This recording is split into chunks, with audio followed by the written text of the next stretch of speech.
Tonight on my grandpa's train, this is a workbench repair of an American Flyer Gilbert HO steam locomotive. We're going to get this thing back up and running and test it out on the tracks tonight. Let's get the lights on and get to work.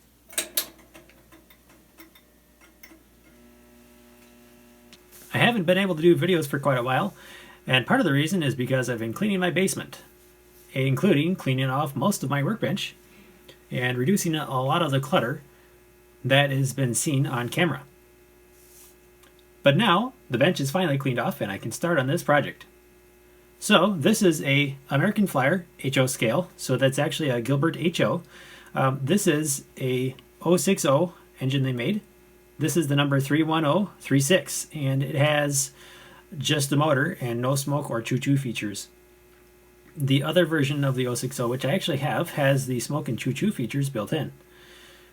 This one also has a very basic linkage on the side rods and fully die-cast shell, which has a problem here. We'll see if we can figure out how to fix that.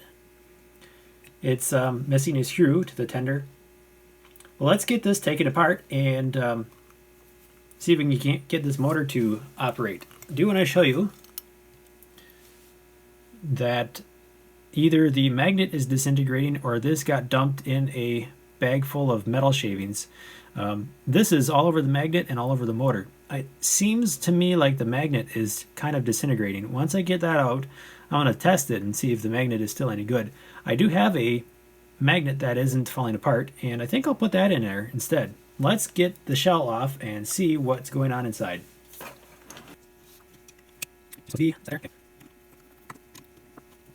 And that was easy enough to get the shell off.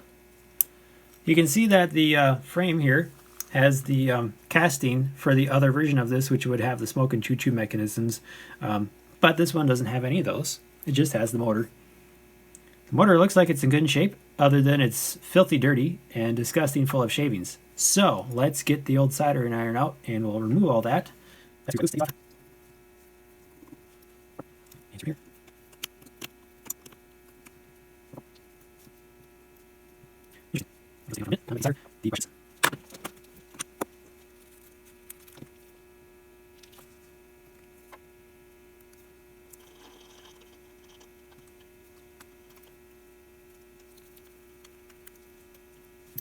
Okay, in under 5 minutes, the engine is disassembled.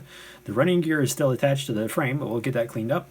I'm going to get the motor serviced and do the usual maintenance on this. Degrease it, get rid of all that metal shavings, or magnet shavings, as the case may be. And I'm going to go through, scrub up the shell of the tender and the engine, and we'll come back here when things are ready to be put back together. Okay, before I take apart the motor any further, I'm going to clean off all this stuff with a wire brush. See if I can get some of this shavings off of here.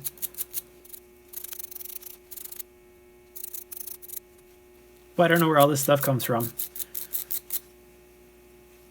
Okay. Yeah, this motor is crusty, but it still spins. Well, I messed up something. This is the motor for our locomotive, and when I took it apart, I pried it apart a little too far and bent this front brass plate that holds the motor together. And now the motor is seized up even after polishing the shaft and everything. So that motor is bent a little bit too far out of shape. And unfortunately, I don't have another one of those. I have this, which is not the right shape. I have this, which is also not the right shape. I have this, which is, again, not the right kind. But I do have one of these. This is the other Gilbert HO locomotive that I have. And this one has the same exact motor, which I'm not going to take apart, but I'm going to use it for reference to see if I can straighten out the old motor. So, when I get that motor out, I'll take a look and see if I can fix it.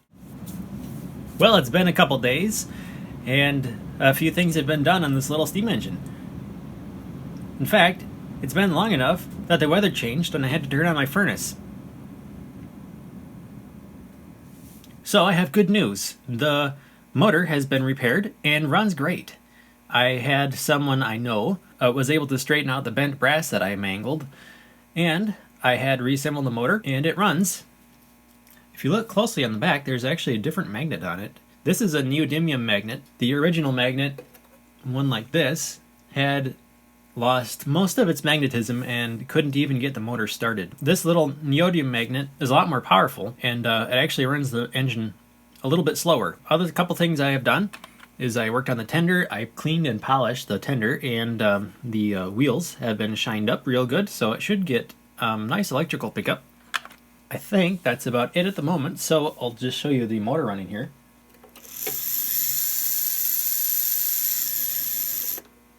So it runs great.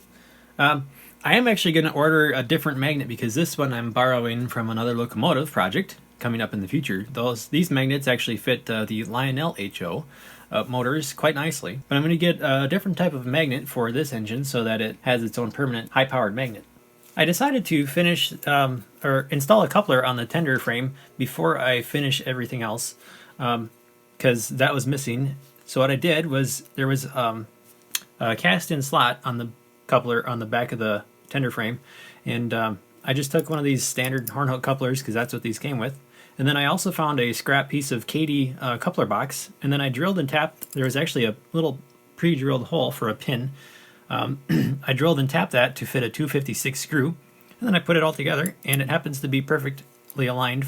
Of course, it's easy enough to replace that with a Katy type knuckle coupler if you so desire, but for the moment I'm just going to use that. Now I'm going to finish putting together the tender and the shell.